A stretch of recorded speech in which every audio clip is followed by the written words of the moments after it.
Morocco ব্রাজিলের জন্য কতটা বিপজ্জনক? গ্রুপ পর্বে সেলেসাওদের সবচেয়ে বড় বাধা কি এই দলটা? কাগজে কলমে 5 বারের বিশ্ব চ্যাম্পিয়ন ব্রাজিলই এগিয়ে, কিন্তু সাম্প্রতিক ইতিহাস আর মরক্কোর ধারাবাহিক উত্থান বলছে মাঠের গল্পটা সহজ হবে না। কাতার বিশ্বকাপের সেমিফাইনালে খেলা ইউরোপিয়ান জায়ান্টদের বিপক্ষে জয় আর টানা টপ পারফরমেন্স। অ্যাটলাস লায়ন্স এখন আর কোনোভাবেই আন্ডারডগ নয়। আশরাফ হাকিমি ও নুসায়ের মাজরাউইয়ের মতো অভিজ্ঞ ডিফেন্ডাররা মরক্কোর সবচেয়ে বড় শক্তি, যারা ডিফেন্সে দেয়াল হয়ে ব্রাজিলের শক্তিশালী আক্রমণ ভাগকেও থামিয়ে রাখতে পারে পুরো match. Presenting Walton Crystal Series. Switch to premium. Switch to Crystal. ট্রানজিশনে মরক্কো যে কোনো দলের জন্য হুমকি, বিশেষ করে ব্রাজিলের ফুলব্যাকের পেছনের ফাঁকা জায়গায় তাদের কাউন্টার অ্যাটাক হতে পারে ভয়ঙ্কর, যা আঞ্চলিকদের ডিফেন্সে ফাটল ধরাতে পারে।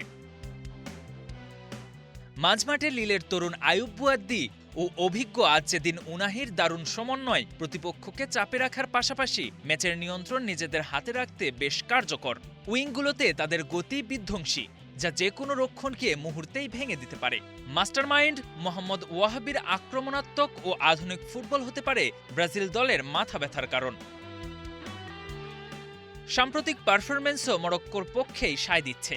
ফিফা র্যাঙ্কিংয়ে ব্রাজিলের চেয়ে এক ধাপ পিছিয়ে সাথে থাকলেও তাদের রিসেন্ট ইতিহাস সেলেসাওদের থেকে ভালো। শেষ 6 ম্যাচে হাকিমির দলের কোনো হার নেই, 5 জয়ের বিপরীতে 1 ড্র। অন্যদিকে নিজেদের হারিয়ে খুঁজছে ব্রাজিল। সবশেষ 6 ম্যাচে 3 জয়ের বিপরীতে 2 হার আর 1 ড্র দলটির বড় দুশ্চিন্তা। মুখোমুখি দেখায় অবশ্য 2 ম্যাচে 1টি করে জয়ে দুদলই সমানে সমান। 14 তারিখ ভোর 4টায় হাই ভোল্টেজ লড়াই।